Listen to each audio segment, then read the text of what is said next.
Good morning viewers, myself doctor Premta Saini. आज हम DElEd second year के school culture management and teacher paper second के अंतर्गत वर्गीकरण के बारे में स्टडी करेंगे। वर्गीकरण के अंदर जब हमारे डेटा अधिक होते हैं, डेटा यानी हमारे दत्त,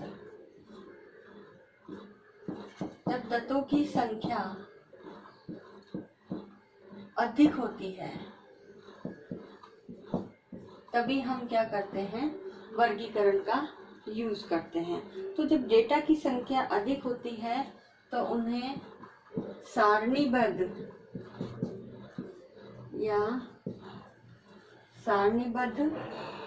करने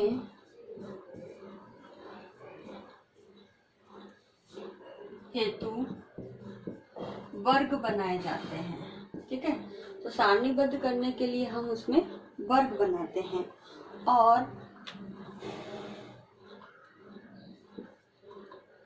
जो संख्या होती है उस संख्या की हम क्या करते हैं, बारंबारता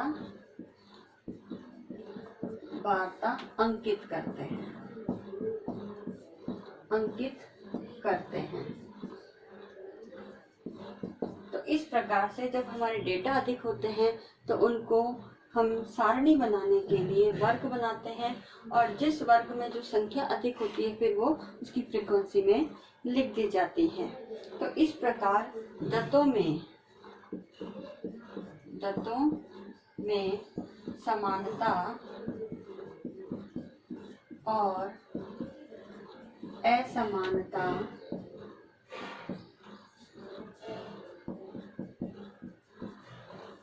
असमानताओं के अनुसार वर्गों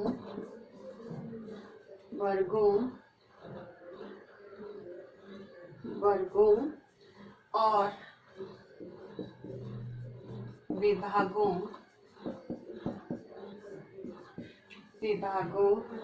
में व्यवस्थित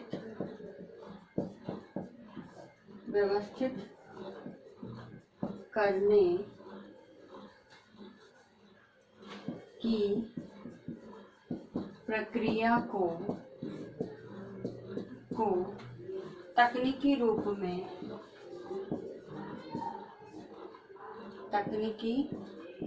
में वर्गीकरण कहते हैं।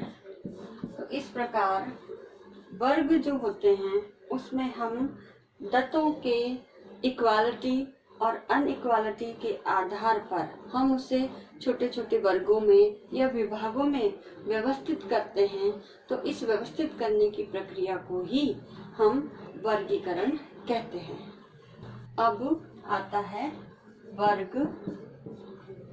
वर्ग अंतराल और वर्ग सीमाएं।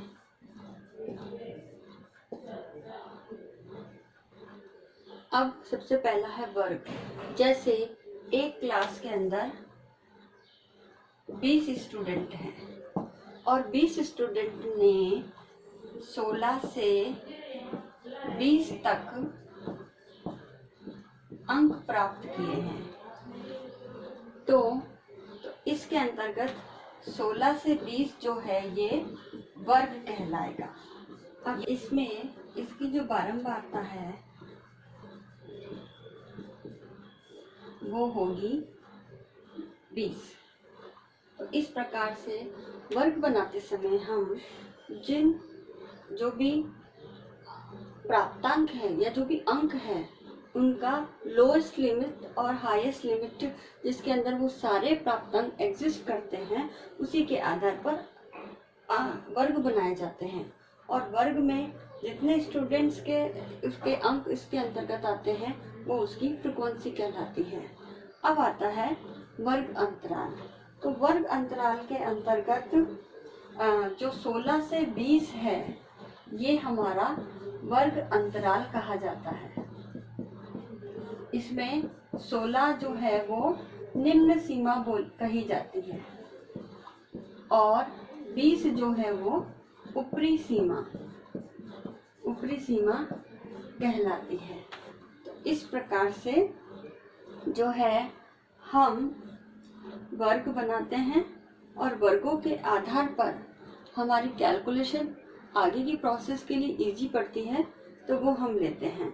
अब सीमाओं की बात करते हैं तो वर्ग सीमा में 2, 3, 10 या 100 के गुणज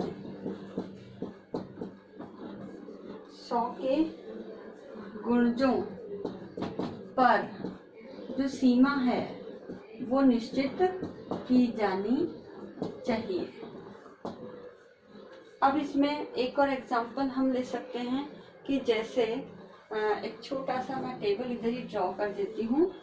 अब इस टेबल के अंतर्गत फर्स्ट है 0 से 10। तो 0 से 10 जो है ये हमारा हो गया वर्ग, ठीक है। अब इसमें जो सेकंड हम लेते हैं वह हुआ 0 से 10 के नीचे, ठीक है। तो 0 से 10 के नीचे यानी 0 से 9 तक ये हमारा थर्ड हुआ, ठीक है। तो हम जो भी कैलकुलेशन करेंगे वर्ग के अंतर्गत वो 0 से 9 आएगी, और जो 10 है वो 10 से 20 के अंतर्गत काउंट किया जाएगा। तो इस प्रकार इसमें ये आती है हमारी बारंबारता। तो बारंबारता हमारी हो गई 5। तो ये एक छोटा सा एग्जाम्पल है, और इस एग्जाम्पल के माध्यम से ये समझने का प्रयास करते हैं कि 0 से 10 जो है वो एक वर्ग है।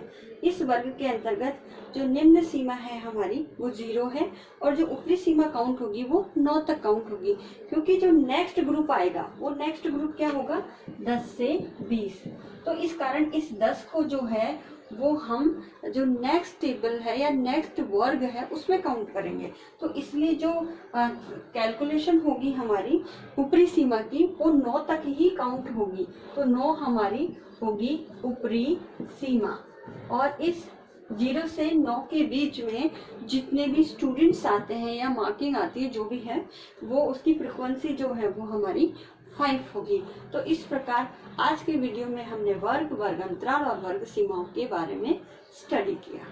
अब आज का असाइनमेंट इस प्रकार से है। इस असाइनमेंट में आपको एक क्वेश्चन दिया जाता है कि वर्गीकरण से क्या तात्पर्य है, या वर्गीकरण का अर्थ, वर्ग, वर्ग अंतराल एवं वर्ग सीमा को उदाहरण द्वारा स्पष्ट कीजिए। तो इस आधार पर आपको एग्जाम्पल के माध्यम से जो क्लासिफिकेशन है उसके बारे में आपको इस वीडियो में जो भी कंटेंट नॉलेज दी गई है उसके आधार पर आपको समझाना है, उदाहरण देते हुए उसका आंसर लिखना है। साथ ही इस कोरोना महामारी के दौर में आप अपने घर में रहिए, सुरक्षित रहिए, जहाँ तक हो सके घर से बाहर नहीं निकलिए, आवश्यक हो तो ही घर से बाहर निकलिए, क्योंकि इसमें सुरक्षा ही बचाव है। साथ ही अपने फेस पे सीधा मास्क लगा के रखिए।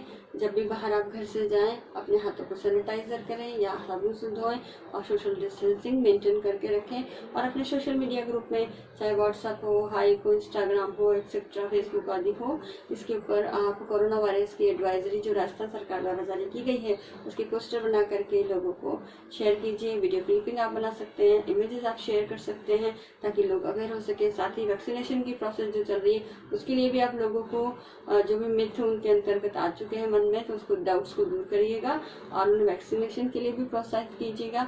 आई होप ये वीडियो आपके लिए यूजफुल होगा। Thank you.